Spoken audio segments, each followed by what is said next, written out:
Vira para a pessoa do seu lado e pergunta assim: você não tinha nada melhor para fazer hoje, não? Tinha ou não tinha?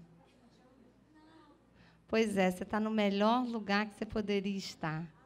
E, com certeza, Deus quer falar ao seu coração hoje. Assim como Ele já falou o meu, enquanto eu preparava aquilo que Ele me trazia à mente, ao coração. E o quanto Ele já falou nesse momento de adoração, em que a gente pode se encontrar com Ele mais silenciosamente, né? Sem tanto ruído externo, sem tanto barulho que a gente tem do lado de fora. E eu queria falar essa noite sobre muitas coisas. Eu queria falar sobre pecado, eu queria falar sobre amor, eu queria falar sobre graça, sobre mente. E o desejo do meu coração é que o Espírito Santo possa transformar cada palavra que eu disser, para que ela alcance o seu coração nessa noite. Eu queria começar pedindo para vocês abrir a Bíblia de vocês lá no início, lá em Gênesis, no capítulo 3. Tem um tema que eu gosto muito de falar, que nem sempre a gente gosta muito de ouvir num primeiro momento. Mas, como a graça está sobre nós, a palavra sempre chega da maneira certa no nosso coração. E esse tema é responsabilidade. Responsabilidade é algo que a gente sonha tanto em ter, né? A gente fica louca para fazer 18 anos e ser dona do nosso nariz, poder dirigir. E então a gente descobre que para tudo isso a gente tem que ter responsabilidade. Quando a gente deixa de ter aquele espacinho nos nossos documentos para assinatura do responsável, e a gente já começa a assinar como responsável. E eu costumo dizer que se a palavra ela liberta, como a gente experimenta que liberta, ela também nos traz a responsabilidade. Porque uma vez que eu conheço a palavra de Deus, eu não posso mais me calar diante das situações, eu não posso mais me calar diante da minha própria vida, e eu descubro que eu preciso ter responsabilidade. E esse texto é um texto que mexe sempre comigo, eu já falei várias vezes sobre ele, e cada vez que eu falo, eu sinto que o Espírito me dá uma direção diferente, mas sempre com o intuito disso, de nos fazer responsáveis. E lá no capítulo 3, no versículo 8, vamos começar do 8, ele fala assim: quando ouviram a voz do Senhor, que andava no jardim pela viração do céu, esconderam-se da presença do Senhor Deus, o homem e sua mulher, por entre as árvores do jardim. E chamou o Senhor Deus ao homem e lhe perguntou: onde estás? Ele respondeu: ouvi a tua voz no jardim, e porque estava nu, tive medo e me escondi. Perguntou-lhe Deus: quem te fez saber que estavas nu? Comeste da árvore que te ordenei que não comesses? Então disse o homem: a mulher que me deste por esposa, ela me deu a árvore, e eu comi. Todo mundo conhece essa história. A gente sabe como começou e a gente sabe como terminou. Mas o que mais me chama a atenção nesse texto é exatamente quando o homem diz: a mulher que me deste por esposa, ela me deu da árvore, e eu comi. A gente vive uma vida frenética, né? São muitos compromissos e, se tratando de mulher, então, eu acho que as coisas são duplicadas. Porque a gente é mãe, a gente é esposa, a gente é profissional, a gente é serva do Senhor, a gente acumula muitas funções e, no meio do caminho, a gente se depara com algumas coisas que não acontecem como planejado. A gente se depara com decepções, frustrações, traições, acidentes e incidentes. E a gente começa a perceber que muitas coisas elas não saem como esperado. Muitas coisas elas não saem como o esperado e o planejado. E aí a gente começa a procurar os devidos culpados. E isso começa desde cedo, lá na nossa infância, quando alguma coisa dá errado e a gente gritava logo de cara: não fui eu. Às vezes a gente nem sabia do que a mãe estava falando. Só dela gritar o nome da gente, a gente já gritava que não tinha sido a gente. E, mais uma vez, a gente começa uma história onde sempre há um culpado. A palavra culpa é uma palavra que tem um peso muito grande. E a gente vive muitas histórias onde a culpa é o grande protagonista. Mas eu gosto de trocar a palavra culpa também pela palavra responsabilidade.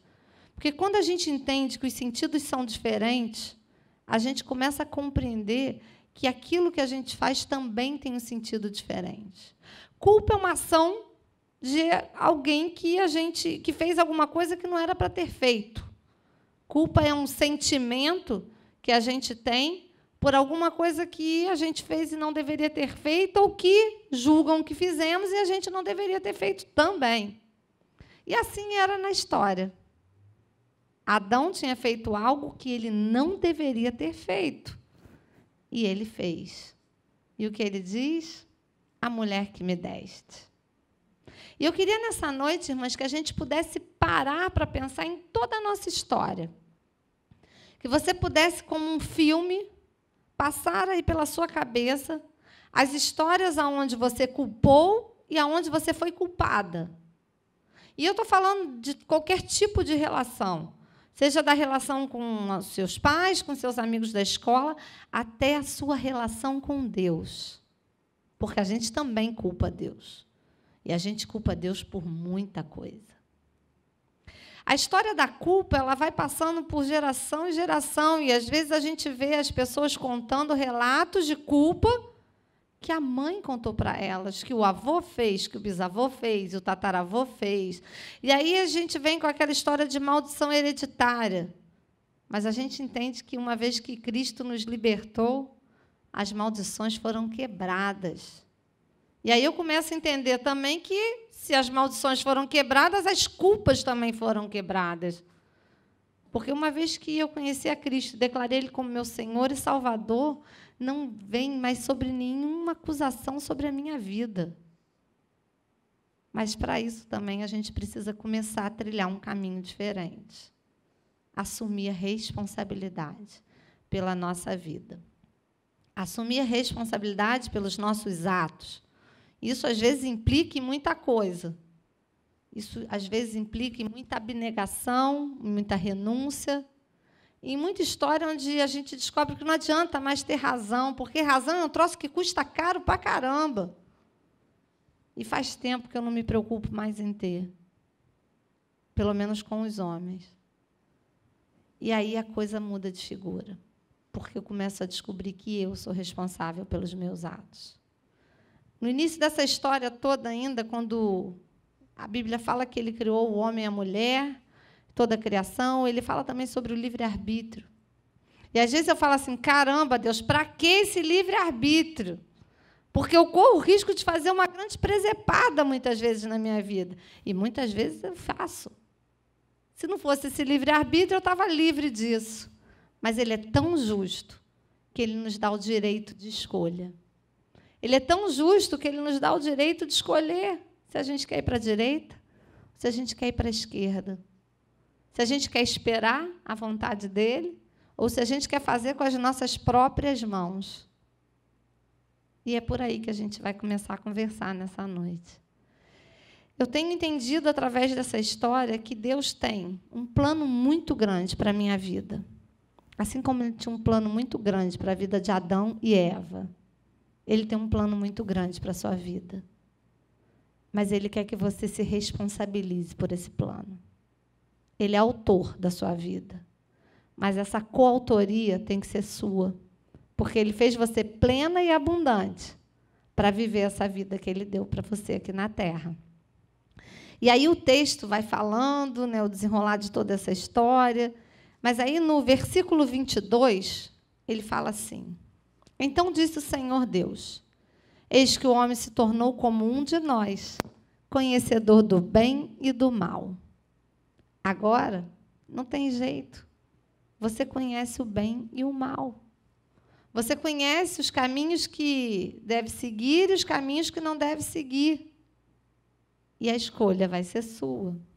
E aí ele diz mais adiante: o Senhor Deus por isso o lançou fora do jardim do Éden, a fim de lavrar a terra que fora tomada. Expulso, o homem colocou querubins ao oriente do jardim do Éden e o refulgir de uma espada que se revolvia para guardar o caminho da árvore da vida. Nesse texto, Deus está falando de consequências. Todas as nossas escolhas vão gerar consequências. Escolhas certeiras, consequências boas. Escolhas erradas, consequências dolorosas. Adão e Eva perderam acesso ao jardim, porque resolveram escolher segundo a própria vontade deles. E aí a gente descobre que a história mudou, para mim e para vocês, porque o conhecimento do bem e do mal já era nosso. Só que muitas coisas aconteceram até lá. Muitas coisas aconteceram depois desse erro fatídico, se a gente pode chamar assim. Depois que eles comeram o fruto, perderam acesso ao jardim, a descendência se multiplicou, muitas guerras, muitas mortes, muita vida. E eis que Jesus nasce para nos livrar dos nossos pecados, para nos livrar do jugo da culpa, para mudar a nossa história, que não seria a mesma se a gente não tivesse a graça sobre nós. A graça que vai nos dar a oportunidade de uma nova história. A graça que vai fazer com que a gente tenha a possibilidade de mudar o final de qualquer história, onde a gente vai dizer, a culpa não foi minha. Só que até a gente começar a desfrutar dessa graça, a gente vai vivendo histórias onde a gente vai replicando essa responsabilidade para todo mundo. E aí, minha vida não dá certo porque o meu pai não me criou da maneira adequada, ou porque o meu pai era muito pobre, eu não tive a oportunidade de estudar, ou porque abusaram de mim na minha infância, ou porque a minha vida foi muito sofrida, Exane, você não sabe a minha história. Senão você entenderia por que eu culpo alguém. Ou porque o meu marido me traiu. Ou porque o meu chefe não me valoriza, as minhas amigas não me procuram, eu vivo sozinha, eu vivo isolada. E aí a gente faz uma lista interminável de culpas e culpados. Só que a gente esquece de que aquilo que fizeram com a gente vai ser definido pelo que a gente vai fazer com isso. E é esse o grande virar da chave que muda a nossa história. Eu não tenho dúvida que, assim como eu, vocês também já viveram muitas dores, muitas ofensas, muitas decepções, e talvez estejam vivendo no auge de uma grande decepção, no auge de uma grande dor. Talvez seja uma doença, talvez seja um casamento acabado, talvez seja a falência da sua carreira, que, no meio dessa crise toda que a gente está vivendo no país, não decola. Talvez você pudesse fazer uma lista muito grande e a gente choraria juntas. A gente choraria por cada uma da sua dor e da minha dor. Mas esse não é o motivo de estarmos aqui. O motivo de estarmos aqui hoje é lembrar que um Cristo morreu por nós na cruz, levando sobre si todas as nossas dores. E isso nos dá a chance de assumir o controle das nossas vidas, de assumir a responsabilidade daquilo que queremos viver e mudar essa história. Nós temos inúmeros momentos de histórias que são histórias que a alma rasga, de frustrações, de coisas que a gente não precisa nem contar, mas que muitas vezes elas ficam marcadas no nosso olhar, muitas vezes elas ficam marcadas nas nossas palavras, e as pessoas percebem isso. E aí podem falar que somos amarguradas, somos duras, somos frias, porque a gente vai criando uma casca toda para se proteger das situações. Só que essa casca acaba impedindo que a gente viva realmente a vida abundante que Deus tem para nós. O que eu quero dizer hoje, irmãs, para vocês é que o que fizeram com você não pode ser mudado. Aquilo que você viveu até o dia de hoje na sua vida, causado por alguém, não vai mudar. Mas o que vai mudar é aquilo que você vai fazer com essa história. Não importa o que quer que aconteça, porque se a gente for medir aqui, a gente vai disputar todo mundo. Porque é aquela história, né? A gente sempre tem uma dor maior do que a do outro. Só que o calo do seu pé está doendo no seu pé. Não é no meu. Nem o meu no seu. E aí não dá para calçar o sapato do outro e achar que consegue compreender. Mas a gente não consegue. A gente só entende da dor que é nossa. Só que, nessa noite, eu queria que vocês parassem um pouco para olhar toda essa história, onde talvez você consiga identificar alguns culpados e talvez ter a coragem de ir até eles e arrancar esse selo de culpa que, por causa do que eles fizeram, você colou sobre eles. Eu não vou falar sobre perdão, porque isso daria um outro tema. Mas eu vou falar sobre você reconhecer que precisa assumir a responsabilidade da sua vida. Com Deus, com os homens, com quem quer que seja. Você precisa assumir a responsabilidade da sua vida, porque a tempestade vai vir de novo. Esse é o tempo. E a tempestade virá e a bonança chegará. E a tempestade virá e a bonança chegará. Porque nós vivemos no mundo, e no mundo jaz o maligno. Mas nós cremos num Deus que é poderoso para acabar com a nossa tempestade. Dentro do nosso coração. Do lado de fora ela vai estar acontecendo. Mas quando a gente entende a plenitude do amor de Deus, a gente acalma a tempestade dentro do nosso coração. E aí a gente passa pelas águas sem se molhar, pelo fogo sem se queimar. E eu não sei se isso faz sentido para você. Mas eu tenho aprendido a andar no fogo sem me queimar. Para isso, eu tenho buscado os recursos necessários. E são esses recursos que a gente vai falar. Eu tenho aprendido que existem 3 recursos fundamentais para que a minha vida possa ser plena e abundante. O primeiro recurso é deixar o passado.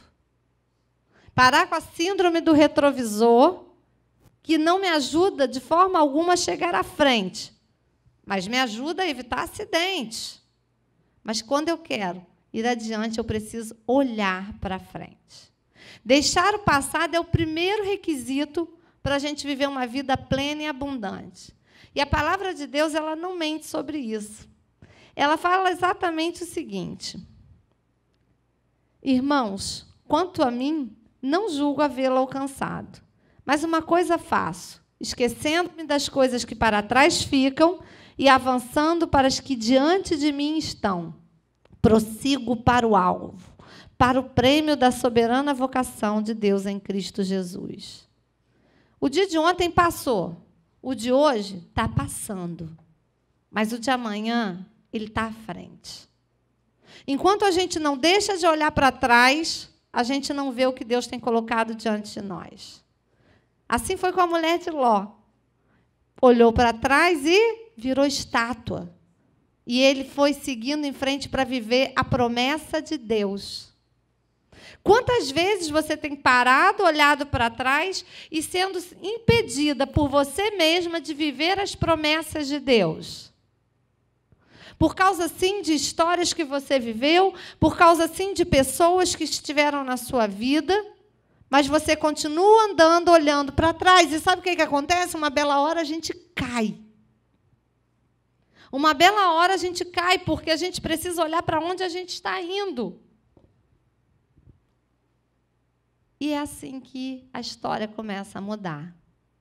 Quando eu paro de me lamentar pelas coisas que foram, e eu começo a me movimentar, olhando para frente. O retrovisor no carro, ele serve para você evitar acidentes, ele serve para você fazer uma ultrapassagem rápida, ele serve para você estacionar, mas ele não serve para você ver aonde você quer chegar. Ele não serve para você ver o que está diante de você e que é a sua linha de chegada, o seu destino final. E a mesma coisa é na sua vida. Enquanto você não virar para frente e olhar para onde você tem que olhar, você não vai viver a vida abundante que Deus tem para você. É hora de parar de olhar pelo retrovisor. Fala para a sua irmã, deixa de olhar do retrovisor.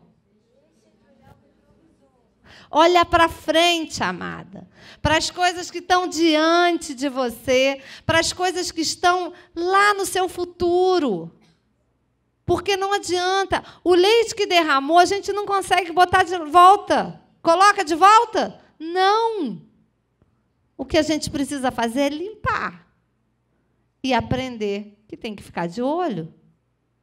Quando a gente fala de vida, a gente aprende que tudo aquilo que eu fiz e eu não tive o resultado necessário precisa servir para mim de aprendizagem.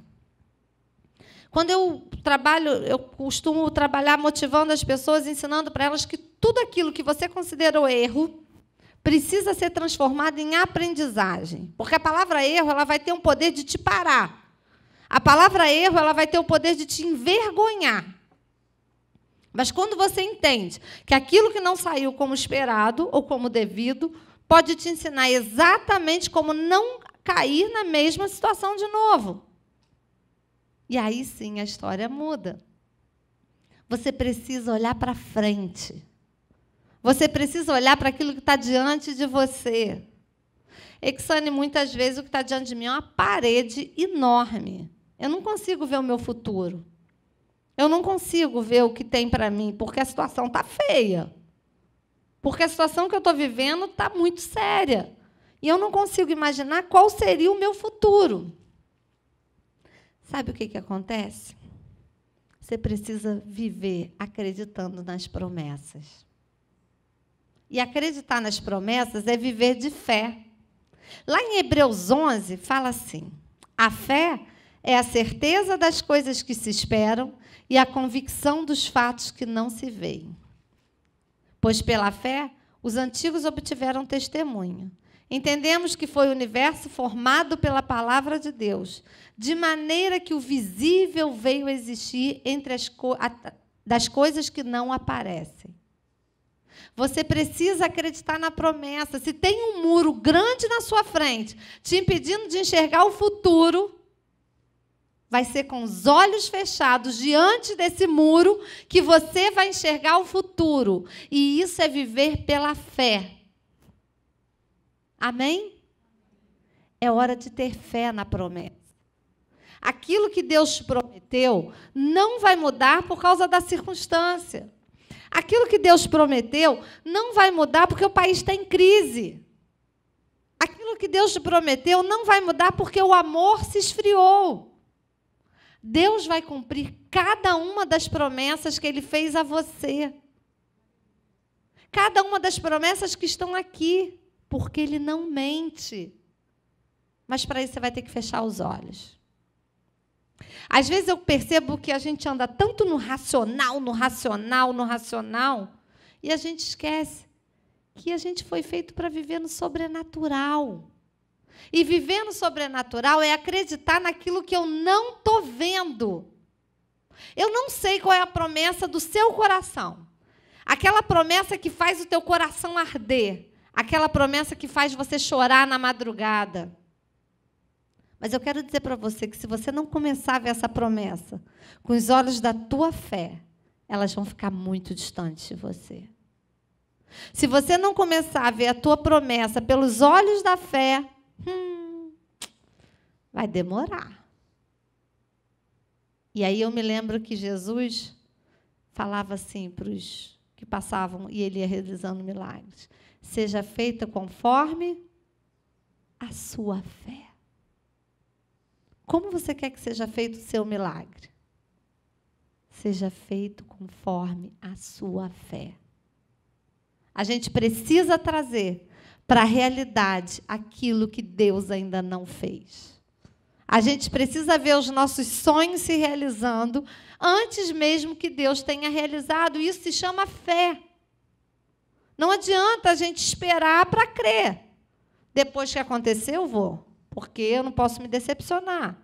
Depois que acontecer, eu acredito. Você precisa acreditar agora. Está difícil? Pois é. É agora. Às vezes a gente precisa de tudo muito concreto. E aí a gente sofre muito. Sabe por quê? Porque Deus não age no concreto. Porque Deus não age dentro de uma caixinha, a gente coloca Ele dentro de uma caixinha. E Ele é ilimitado. Amadas, Deus é ilimitado. Ele age como Ele quer, onde Ele quer e quando Ele quer. 10 anos para Ele, vira um segundo. Aquilo que é mais difícil para você é moleza para Ele. E esse é o segundo ponto para a gente poder viver uma vida plena e abundante. Deixar o passado e acreditar na promessa. Acreditar na promessa como parte de nós. Acreditar na promessa como a certeza de que aquilo foi dito por Deus e nada pode mudar isso. E a palavra diz que no mundo nós teremos aflições, mas tem de bom ânimo. Eu venci o mundo. Se a coisa está feia hoje, tem de bom ânimo. Ele venceu o mundo. E é assim com a sua história, porque você é filha. Você é herdeira. E Ele não vai fazer diferente. Quantas aqui são mães? O que vocês não fazem para cumprir a promessa para um filho? Quantas loucuras talvez vocês já tenham feito por causa de uma promessa? Simples, às vezes, de falar, não, eu vou trazer o chocolate hoje. E quando você chega na porta de casa, você lembra que esqueceu o quê? O chocolate. Depois de um dia todo de trabalho, o pé doendo, cansada, o que você faz? Volta. E se você não volta? Você fica arrasada com aquele olhar de decepção. E aí, na segunda vez, você volta. Deus é esse Deus que supre todas as nossas necessidades, que traz o chocolate na hora que a gente quer. E sabe qual? O preferido. Ele traz o seu preferido, no formato, no sabor e na cor que você prefere. E Ele já sabe qual é. É o seu preferido. E é isso que Ele quer, que você acredite nessa promessa. De que não, esse papo de que Deus tarda, mas não falha, não existe, não, gente. Ele não tarda. Ele chega na hora certa. Ele chega no momento certo. Minha filha ontem ganhou chocolate de Páscoa que ela não tinha ganho ainda da avó e da tia. Aí ela virou para mim e falou assim, mamãe, ainda bem que foi hoje, né? Porque não tinha um chocolate para a gente comer. Eu falei, Isso me faz pensar que é assim que Ele faz. No dia da Páscoa tinha o meu, tinha o do pai, tinha o do outro tio. Ontem não tinha nenhum. E aí o que Ele fez? Deu chocolate. Qual chocolate que você está esperando? Você sabe qual é o seu chocolate? Você sabe qual é o seu sabor preferido? Se não sabe, é bom começar a saber. Porque Ele gosta de quem sabe o que quer. É muito melhor a gente atender o desejo de quem sabe o que quer do que quem sabe o que quer. A gente não tem dúvidas de que aquilo vai causar uma alegria sem tamanho. Agora, quando a gente não sabe se é aquilo que o outro quer, a gente fica, será que vai? Mas Ele sabe exatamente. Mas Ele quer que você saiba também qual é a sua promessa. E aí, tem um terceiro ponto para essa vida plena e abundante, que é celebrar. É muito fácil a gente comemorar quando a gente ganha alguma coisa, não é? Coisa boa celebrar quando tudo dá certo. Mas Ele quer que você comece a celebrar hoje. Ele quer que você comece a celebrar aquilo que ainda não aconteceu. Porque isso mostra que você está acreditando na promessa. E isso mostra que você parou de olhar para trás. Quando você começa a esperar a promessa se cumprir, celebrando, aí a coisa muda. Porque não tem coisa pior do que a gente esperar alguma coisa acontecer amargurado, caidinho no canto, parece que não chega nunca. Mas quando a gente já começa a comemorar, as coisas mudam. Quando a gente já começa a comemorar aquilo que a gente já acredita que vai receber e a gente já está olhando para frente, a coisa muda. Mas a gente, às vezes, espera murmurando.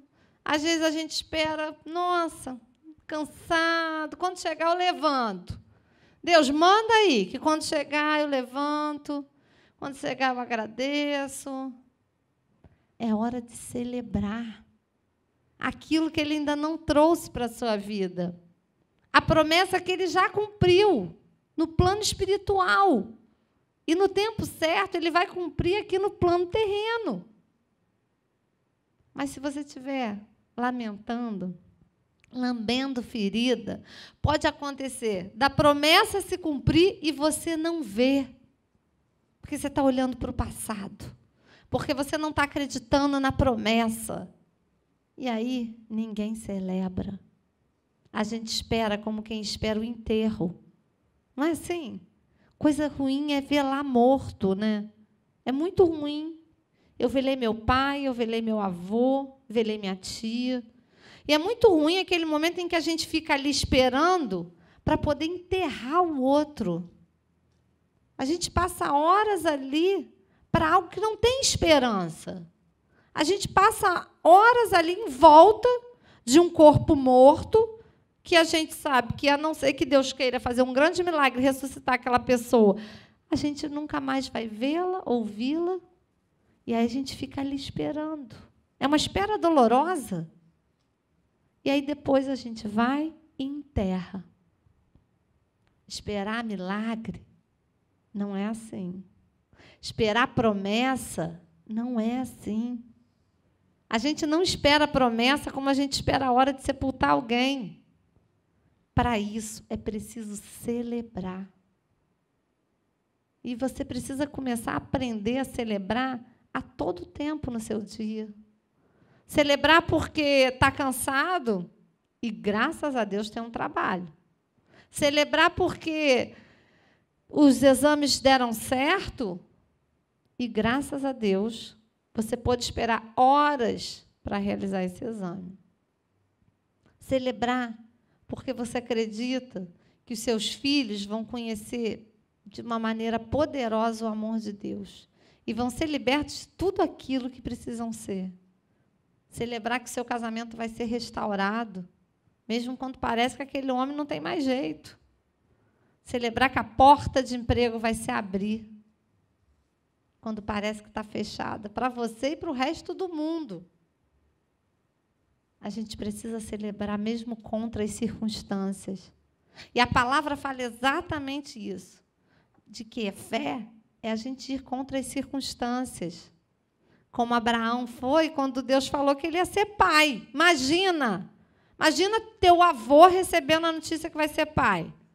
E falando para você, ó, se prepara aí que eu vou ser pai. Você olha aquele velho de 90, quase 100 anos, falando que vai ser pai. Do outro lado, a tua avó, coitada, que não conseguiu dar luz nova, vai dar luz velha? Não, não é possível. Mas eles creram na promessa.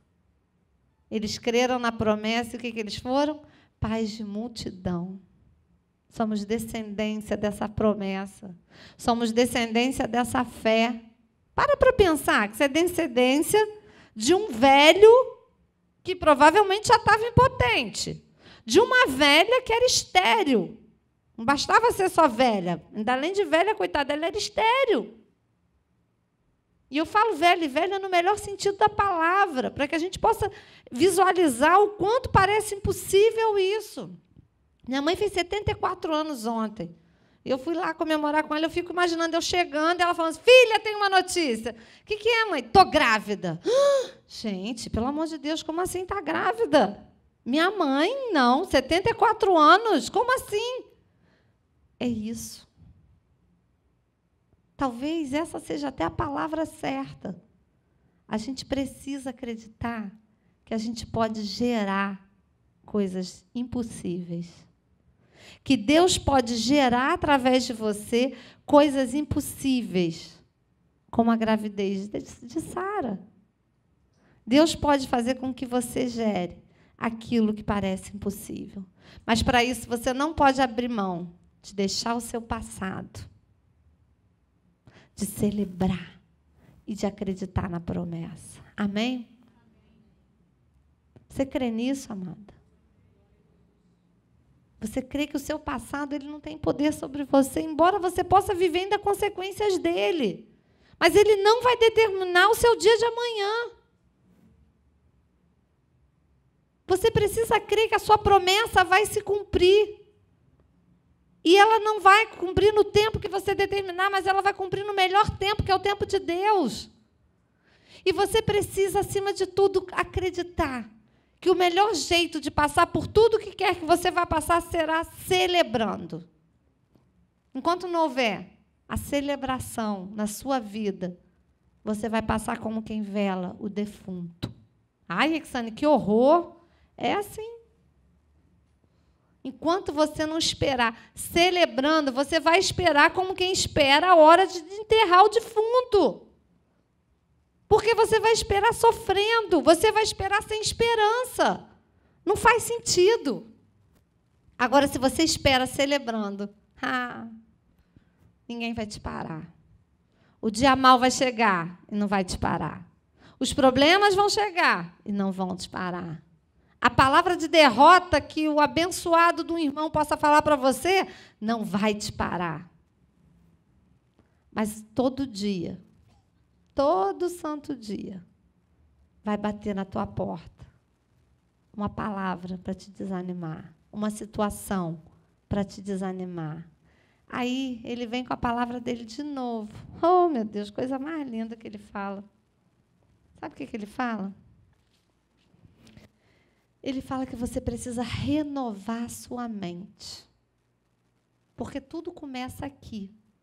E eu escolho o que entra aqui. E a palavra de Deus ela é exata. Cada dia eu percebo mais o quanto as grandes teorias e as grandes ciências elas têm se comprovado aqui. São todas inspiradas por Deus. E ela diz assim, irmãos, tudo que é verdadeiro, tudo que é respeitável, tudo que é justo, tudo que é puro, tudo que é amável, tudo que é de boa fama, se alguma virtude há e se algum louvor existe, seja o que ocupe o vosso pensamento. A sua promessa vai se cumprir primeiro aqui, para depois ser lá fora. A sua celebração, ela vai começar aqui, para depois ser para fora. O seu passado precisa ser deixado aqui, no passado, na parte de trás, que você só vai acessar quando precisar, para o seu futuro poder surgir. Você precisa, todos os dias, renovar sua mente, trazendo para ela o que é verdadeiro. Quando vier aquele pensamento, constata, é verdadeiro? Não. É puro? Não. É de boa fama? Não. É respeitável? Não. Porque tudo aquilo que faz você pensar que você pode perder e que você é um derrotado, não tem essas características. E todos os dias você precisa lembrar para você mesma que você foi feito para viver a promessa. Que você foi feito para viver a promessa e isso te garante que Ele vai estar com você em todos os dias, nos bons e nos maus, nos fáceis e nos difíceis. Mas você precisa viver todos esses dias com a certeza da vitória. Deixar o passado, acreditar na promessa e celebrar. E se você acredita nisso, se você entende que essa é a promessa de Deus para a sua vida, eu vou pedir para você ficar de pé.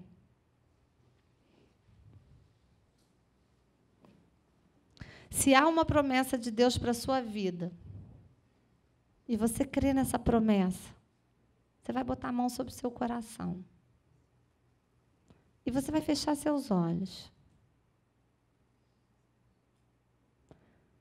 E eu queria que você começasse a pensar, ou melhor, com os olhos fechados, você começasse a visualizar. Começa a ver a sua promessa. Você pode chamar a sua promessa de sonho, de objetivo, de meta, de milagre. Você vai chamar do que você quiser. Mas eu quero que você visualize como ela seria. Quero que você visualize ela realizada. Quem são as pessoas que estão com você? Aonde você está? Quero que você pense como você vai se sentir nesse momento. O que você ouve? Vai se dando conta. Vai trazendo essa promessa à realidade. Vai trazendo ela para a realidade cada vez mais forte. Vai registrando cada detalhe da sua promessa. Cada detalhe do seu milagre. Vai registrando. Vai registrando, fazendo com que ela seja cada vez maior. Como uma grande cena que só você pode ver. E o melhor, você vê com os olhos fechados.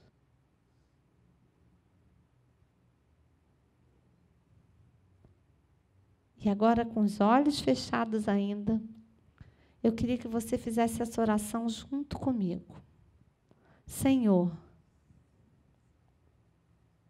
pelos olhos da fé. Você pode dizer com fé? Pelos olhos da fé. Eu vejo a minha promessa. Eu deixo para trás o meu passado, essa marca que tenta me parar. Eu celebro. Quem celebra, celebra com alegria. Eu celebro a minha vitória, a minha promessa, o meu milagre, o meu futuro. E eu declaro que essa responsabilidade é minha, somente minha. E nada, nem ninguém vai impedir de se cumprir a tua promessa. Em nome de Jesus. Amém. Se você crê nisso, aplaude o Senhor, irmã.